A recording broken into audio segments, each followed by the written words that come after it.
Yeah, so as Matt mentioned, my name is Zalman Bernstein, and I'm just one representative here of a team of Tuck students that spent about 3 months at the end of our first year working on a case for the NKDO. Just a little bit of background about me. With a name like Zalman Bernstein, I think half of my family hoped at one point in my life I would be up at the New York State Bar speaking in a forum like this, and the other half also wanted me to be here, but they wanted me to be speaking as a nephrologist. And so, whatever way I can make it, I'm happy to be here and really happy to share what our team worked on. So what we're going to talk about today is a report that we've titled Designing an Outreach Program to Increase Altruistic Kidney Donations. And the context of this project, I'll just give it a little bit of background. Context of this project was we worked with the NKDO, and they illustrated to us, how severe the problem of a lack of kidney donations in the United States is every year. And I, just sat in on some speakers that articulated that problem in a lot more detail than I will go into. But one of the big issues that NKDO was having was that among the kidney donors, the amazing people that were willing to get on that operating table and donate a kidney, among those people who were willing to go through that process, the NKDO really didn't have a organized or clear sense of who they were from a demographic perspective, from a background perspective, what makes someone likely to want to donate a kidney, to actually go through with it, and where can NKDO go to try to find as many of those people as possible. And so our problem statement was really a twofold process. The first, which I'll speak to today, is about identifying the target characteristics of an ideal donor, or at least the most ideal among a pool of relatively more ideal subjects than sort of a random sample of population. And the second ask was, once we're able to identify what an ideal donor might look like, what is the best way that the NKDO can craft an outreach strategy to go and reach those people and to convert those people from being sort of prospective donors out in the wild to hopefully becoming living donors themselves. So the sort of headline of our presentation is that adopting an outreach strategy to target ideal donor candidates, we believe can allow the NKDO to increase the donation base by 70 donors per year at a minimum. And what I'm going to go through today are the two parts of that presentation. So identifying what are the characteristics that make an ideal donor. And what we found were that the top 5 variables associated with kidney donation and willingness to donate, particularly to a stranger, are history of blood donation, educational achievement, perceived medical risks of donation, other donation history such as blood or marrow, and self-perceptions of physical health. The second part of the presentation that I'll go into is the outreach strategy and next steps that we crafted for the NKDO, which I think can be summarized in these points here. So what we think the NKDO should do first is, first work with its existing, marketing and advertising partners to craft its message towards the candidate group that we've identified. Second, work with some in-person groups, especially ones that maybe the NKDO has not yet approached, that we'll go into in this presentation, that have high concentrations of these kinds of populations. So some that we thought of were blood banks, country clubs, election polling sites. There are some others that we'll get into. Another recommendation we had was that in order to make this outreach program effective, NKDO really needs to tailor their messaging to their target audience. And we found that the most compelling messaging types were ones that highlighted either the safety of the donation process itself or the immediate and visible impact. Those were things that for someone who was thinking about a kidney donation or a living donation but wasn't sure about it, that was what was kind of keeping them on the precipice. And among those who had been donors, what they reported was that the immediate impact compared to other forms of social good was really what caused them to prioritize living kidney donation over donating to a charity. And going forward, we think that the NKDO should continue to refine its approach by continuing to do studies like the ones that we've done here at Tuck. I've already spoken to, the Tuck first year project office coordinators, and I've suggested to Matt that they, follow up and do another one with Tuck, because I think it would be great for the first years next year to continue on some of this work. So before getting into anything, I want to make a quick note on the methodology and of data collection and the analysis. We had a limited time to perform this research, about 9 weeks.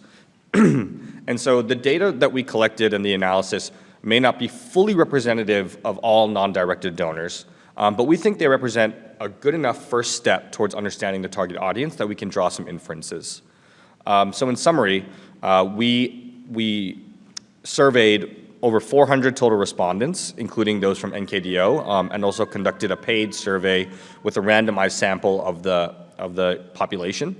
And those were collected via an online survey. You can see some distribution of who the survey respondents were in the middle there.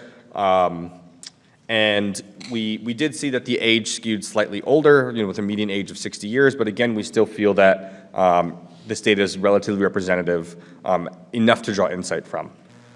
And what I do want to say about this is that we were able to draw, I think, some great insights about what are some of the relationships between these demographic and psychographic and lifestyle factors. And really the next step would be to think about, what level of rigor would you want to prove an actual causal linkage, right? And also thinking about some of the deeper or more specific, population groups that may not have been fully caught in that survey that were part of our original hypothesis. So looking at surveys of people of particular religious groups, maybe those specifically from the military, I think those are great next steps. So what I'm going to talk about first is the first question that we tried to answer as part of our first year project, which is, what does an ideal kidney donor look like, right? And so we called this, I think customer segmentation is a bit of a misnomer, but that's really kind of the way that we approached this was from that lens. And the way that we did this was that we divided the different individuals in our study across 3 different categories of factors. What we called, demographic factors, which are exactly what you would think of, the common, age, race, income, sexual preference, employment, these kinds of census-type data that you might see. We also looked at some lifestyle factors, such as dietary preference, exercise frequency, what kinds of physical activity people typically engage in, and also, self-perceived physical health and relationship status. And lastly, we looked at psychographic factors, which are things related to how people either actually thought or actually behaved, and these included, activities such as frequency or existence of a blood donation history, as well as some questions that we used to try to capture a person's relative empathy, compared to sort of a random sample of the population. And so, without holding anything back, I think I'll jump right into before that. So I'll talk a little about what we came into this thinking. So going into the study, I think our team had a notion in our head of what an ideal donor looks like. So we called this donor Daphne donor. We thought that, an older, middle-aged female, primarily Caucasian, that there were some things that were based on sort of an anecdotal look at the NKDO population. Some of these things were based on, hey, we think that veterans may be more comfortable putting their bodies on the line, so that would make sense that they might be overrepresented in a potential kidney donor survey. We also expected that the people most likely to donate their kidneys or be willing to donate their kidneys to a stranger are those that are, your super competitive athletes, your Lance Armstrongs, your Matt Kavanaughs. I also blood dope. Right. And we even had some hypotheses about, maybe the people that are really conscious about what they put in their body and understand that, vegans, some people with specific dietary preference, that might be one. And then we had some hypotheses about the psychographic factors. So we thought that empathy was going to be a critical one, but we thought that, maybe people who have gone through something really difficult in the past would understand the pain of this process and be more likely to donate. And I think some of these were were proved and disproved, and that's really what the bulk of this first part of the presentation is going to go into. So after conducting our analysis, what we found were that these were the variables that had some statistical significance, and there were others that actually did not really matter much at all. And so what you can see here are the different significant variables broken up by the, or colored by the different category that they came from. And these are actually ranked in terms of level of statistical significance. We won't go into the super math or numbers of it, but if anybody wants to talk about that, I'll put you in touch with my teammate Krishna, who also helped a lot with that. And what we saw here were that the top 5 were, as I mentioned, blood donation history, education level, perceived level of risks of surgery, any history of other donation, and then self-reported physical health, rather than actual, you see exercise frequency is important, but it came a little bit later down the list. And we saw that there were some variables that actually were relatively insignificant or statistically insignificant. Military status was a hypothesis that we disproved. Relationship status, it mattered to some extent, but not beyond sort of a statistically significant level. Our notions that perhaps dietary preferences or the LGBTQ community, because of their understandings maybe of trauma and difficulty, were actually disproven. And so this actually made us quite hopeful, right? Because a lot of the factors that we saw are both things that can be easily observed and or, if you're trying to market or find people that fit these, finding someone's blood, not, a particular person's, but, reaching out to someone who has a blood donation history or particular level of educational attainment is a doable thing. And these things will all factor into when we crafted our outreach plan, what's the best way for NKDO to go about doing that. So just kind of drilling down a little bit into what these factors mean. So the directionality of the variables that we found significant helped us understand, like what do you want, right? So for all the different variables, we can see, what would the ideal donor type, be looking for. So, obviously for things like blood donation, the more frequently someone donates blood, the better in terms of being a prospective or ideal kidney donor. Education level and income, higher empathy scores, I think a lot of these make a lot of intuitive sense. And among the categorical variables, these were sort of the breakdowns that we saw. And I think what we learned from this is that, there is a picture that can kind of form in your mind of what an ideal donor might look like. So we looked at kind of 3 different permutations. So people that have donated, mainly from the NKDO, people that were from a random sample of the US population that have and have not donated. And so that was what was used as a control, basically, to compare, how does the population of people who have donated differ from a random sample population of both people who have donated and have not donated. So there was an actual donation history and a reported willingness, and we actually broke that down into, if you're willing to donate a kidney, would you be willing to do it for a friend, so we did for a family member or a friend, an acquaintance, or a complete stranger, and we'll go into that as well. And I think this goes right into the next slide. So what we found was that when we looked just specifically at the willingness to donate and willingness to donate to a stranger, the variables, the ordering may be slightly different, but most of the same important variables were there. I think the difference in ordering may just be a function of the size of our sample. But really what the takeaways were here is that the perceived level of medical risk of kidney donation is extremely important and influential, one way or the other. And I think for me, that was something that was sort of like an aha moment, because that's something that is very changeable, right, with just some education.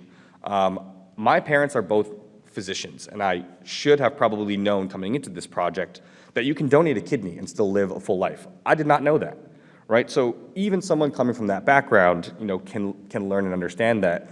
And I think that, hearing, for example, Ned's statistic, right? Of the 7,000 people that have donated, how many have then suffered negative consequences and had to have their one remaining kidney replaced 0, right? These kinds of powerful but easily understandable, educational tools, I think can really sway what we found was one of the most important factors. As with, actual donors, what you do is always the best predictor of what you might do in the future. So blood donation history, marrow donation, proving that you care about these kinds of things and actually stepping up to the plate and doing it are really important. And that we found that, apart from income, a lot of the demographic factors that we thought were going to be highly significant were not that important. And we know that there is obviously some correlation between race and income and these kinds of things, but that was sort of out of the depth for this particular study. We did consider political affiliation religious and trauma. The reason that, and I mentioned it sort of in the disclaimer at the beginning of this presentation, we had to exclude that was the survey service that helped us to reach all these people. Basically, they purposely will not issue a survey that asks these kinds of, sensitive information unless you pay a significantly greater amount of money to do it. And given our project budget, we had to drop those. So I think there still are some unproven hypotheses about, trauma response, religious affiliation, other cultural indicators, and political. And I think that would be a super, super interesting next step. So just going forward, after synthesizing all of our data results, we basically got this new hypothesis for what the ideal target donor emerges. And we like to call this person Dana Donor, because Dana is a great name, sort of for any gender and any identity. And what we found was that some of our hypotheses were proven true. We found that more frequently, while gender is not a factor, to the extent that race was significant, Caucasian individuals did show sort of a higher willingness to donate than other races. Wealthy and highly educated individuals. Yeah, go ahead.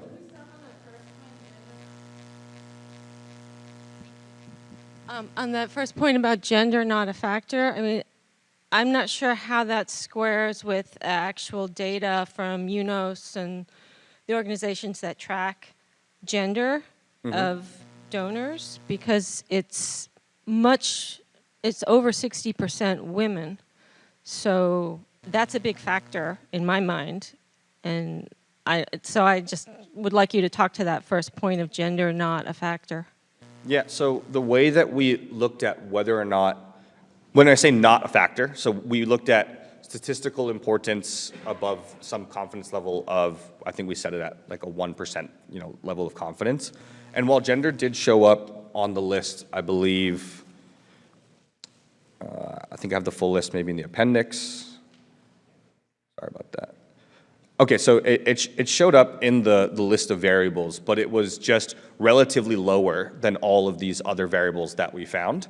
And so, maybe that's some misleading language there in terms of that it's not a factor at all. All of these things did play some role, but at the, we were trying to find, what are the top 5 to 10 most statistically significant variables that impact both living kidney donation and also reported willingness to be a living kidney donor. And at least from our data, we did not find that gender was one of those top factors. Oh, sure. So in this community, what I've really been doing is helping the recipient find donors. And what I have found is not so much religion, but religious affiliation. Because I have found at least 50% of my donors in a house of worship. One thing to note, by the way, Jen, your question is important. Keep in mind sample choice. So they're surveying 400 some folks. This statistics you're likely citing is a much larger database, so which we didn't have access to. Within this sampled population, did you have enough data in African Americans and Hispanics where you're able to extract any sort of ideal candidates in those other populations? Or was the size of the survey that's- not large enough? That's a great question. We did not have a chance to do that, but there were several sort of hypotheses or things for further research that we wanted to take away after this, and that was one of them. So in our sample, random sample of the U.S. population that a survey partner helped get us, as you can imagine, primarily that did skew Caucasian, but I think that more targeted samples, by specific racial groups, spiritual affiliations, combinations of those, right? People of color in the LGBTQ community, I think, could also unlock further insights. Unfortunately, did not have a chance for that as part of this study. So are you saying the 400 people didn't have those communities represented? They The sample did. size was too small to actually gather data? They did have those represented, but I think if you wanted to test something specifically for that community, then you might want to purposely target a larger pool of people already identified in those groups. I think that, for example, like in our random sample, there may have been either one or two people that identified as transgender, which is probably about the rate that is sort of reported in the United States. But it's hard to draw inference on how the transgender community might feel about living kidney donation just from that. So I think that there is some further research that could be done in those areas. Like, for example, if there's 16% Latinos in the United States, was there 16% Yes, represented yeah. out So of 400? so one of the things that we did that we could control for was sort of racial background and income distribution and gender distribution. But some of those other factors, at least for the purposes of this study, we weren't able to get into that level of depth to study particular populations.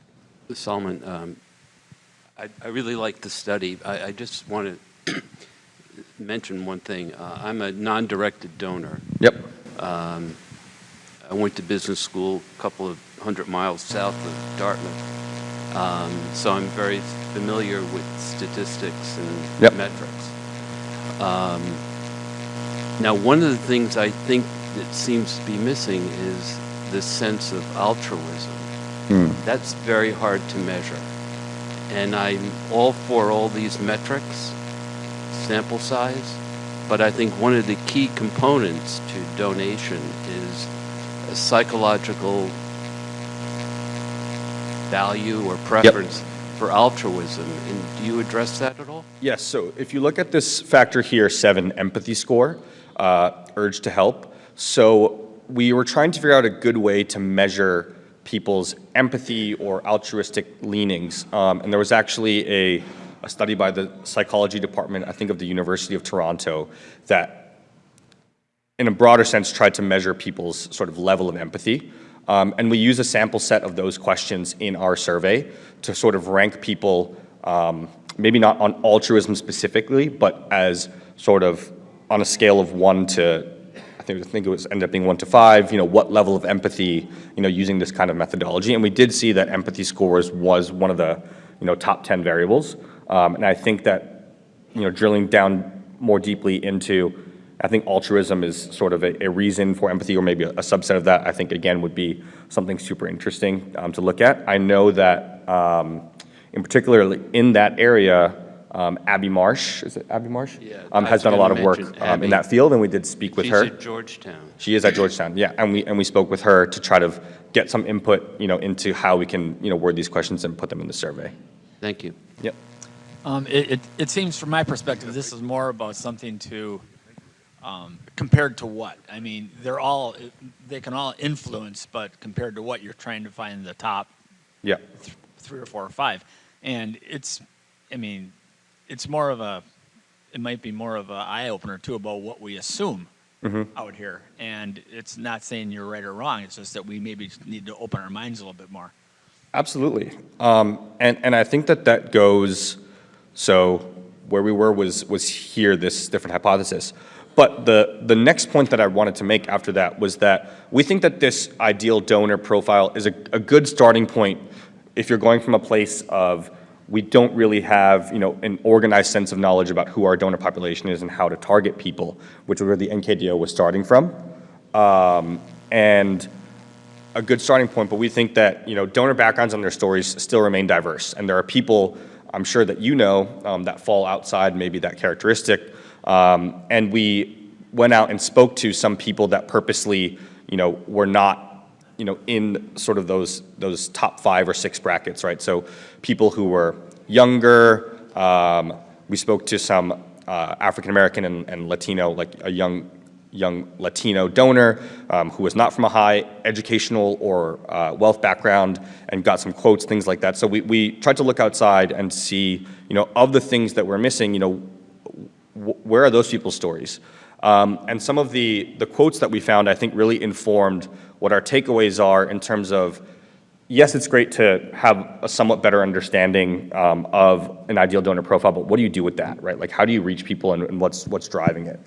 And I think that, one of the big things that we saw was that the transparency of the impact of non-directed donation is really a key driver that can motivate people who might otherwise be altruistic, but not know that, you can actually see a lot more of a tangible impact with a non-directed donation than you could maybe making a donation to the Red Cross, right? Like, you can see where that goes.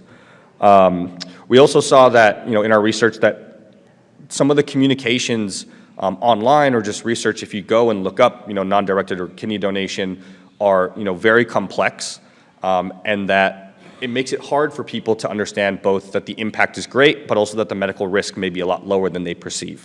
And so we think that simplifying this kind of messaging, and NKDO taking an approach to using, simple and understandable messaging, is a great first step.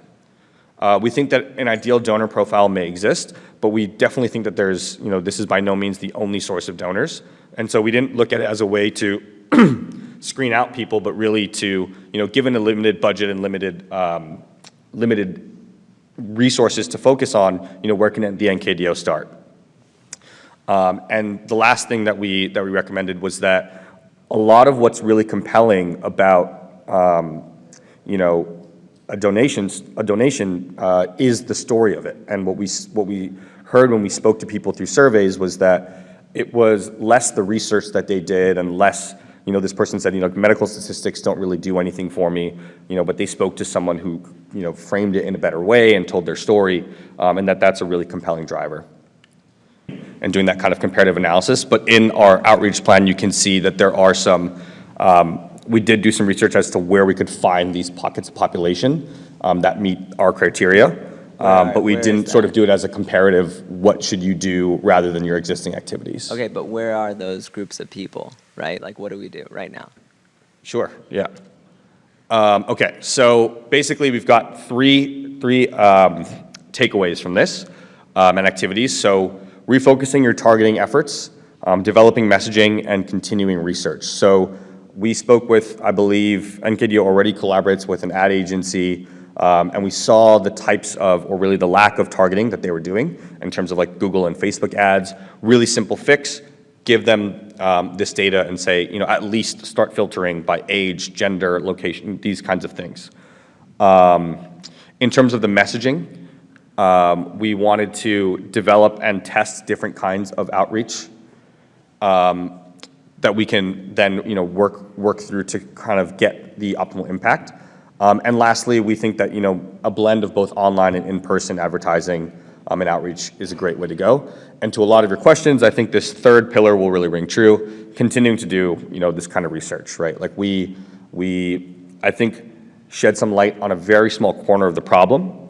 And like I said, I've already told Dartmouth that I think it would be great for the school to continue to be in partnership, to continue to work on shedding that light.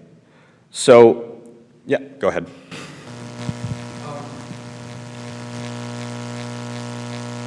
Hi, thank you. I'm not from the social sciences field, completely different. And Sure. so I'm not used to the paradigms and the way the studies are structured. But I'm struck by something, which is that your use of the word ideal. And I'm wondering what we could substitute for that. And for instance, is a substitution the most likely person to do this given the people who've done it so far in the past through this program? Does that mean the same thing? Yeah, I think a not as pithy, but maybe more accurate would say people with a relatively higher propensity to donate than your average, than your average person. Like where that's what we were looking for, is where are the populations where people have a relatively higher propensity to donate to a stranger in particular, not just to, a friend or family member. Because the fact that it's restricted to people who donated so far, which makes perfect sense, is how you can look at it, seems to me to leave like a world of possibilities. And I was struck by this with the suggestion, even kind of lightly, well, let's go looking at country clubs. Yep. Right?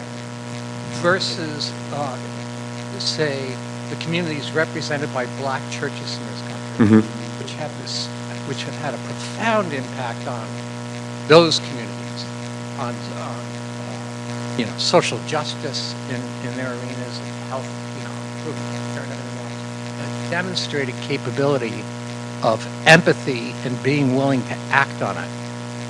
And that perhaps there's something about NKDO or just the natural development of organ donations in this country that has left that community behind.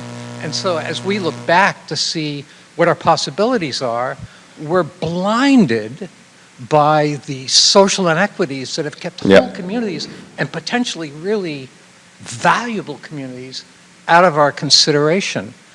And the second thing I want to say is that if this is the case, then we're looking at what was suggested earlier, which is, well, folks, we've done a great job getting 7,000 donations so far, but you know what?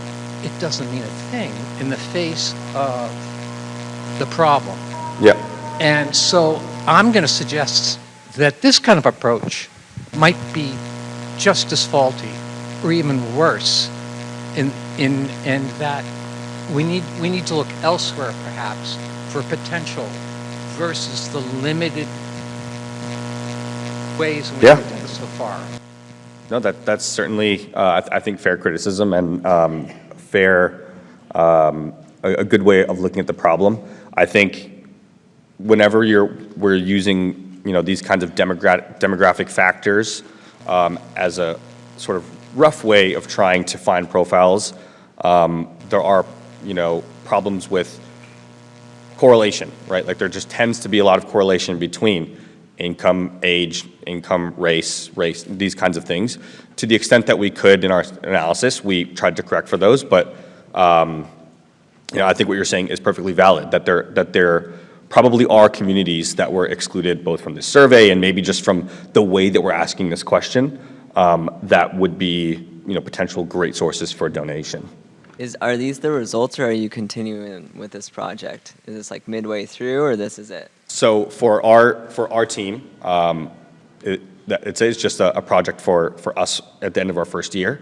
And what I've recommended to Matt and to Tuck is that another team of first years continue on this research in the coming year.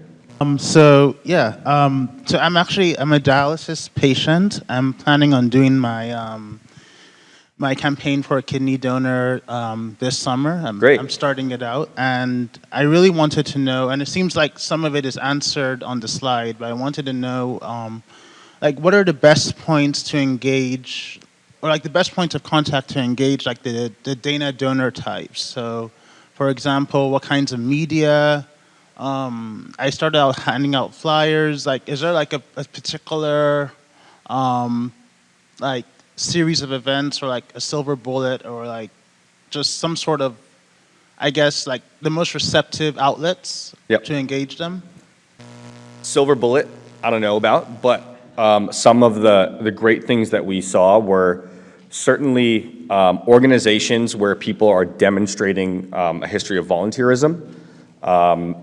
So we saw that at least in NKDO participants, just the NKDO subset of the survey, I think more than 50% of people in the NKDO volunteer at least 4 times a month, right? So looking for volunteer organizations, I think there are some things here about where, these types of populations that we found, might be.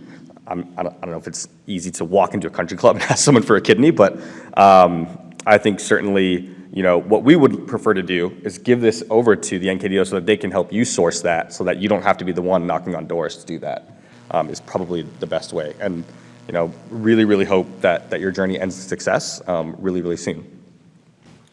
So let me just say a couple words about this effort really, really quickly. We took a very practical approach to this, and some of the questions and the criticisms were levied were philosophical charges, essentially. But we're looking at this from the perspective of there is someone out there that needs a kidney. Given the limited time and resources that we have, how are we going to find the next donor? And so, considering that there's a lot of anecdotal evidence out there, things that we think we know about where we're going to find our next donor, we wanted to statistically sample a small group. Now, it is a small group, right? But it gives us insight into some deeper questions that we were able to ask that aren't available on public databases, and then to connect different characteristics together. That's an important step here. If nothing else, many of you have heard Dr. Abigail Marsh say that a lot of donors happen to be blood donors, for example. I think somewhere around 80 to 90% of the donors, the 400 or 325 donors that were surveyed, were blood donors. Frequent blood donors. So here's how that information is useful. I am, of course, not a terribly important person in this world, but the American Red Cross is a huge organization, a multi-billion-dollar not-for-profit. Using their research, I was able to use that to kick in the door to get a conversation with the American Red Cross to say, we would love to develop a referral partnership with you. So if nothing else, this was worth their time, and I hope yours. So for that, please give Zalman a round of applause. Thank you all.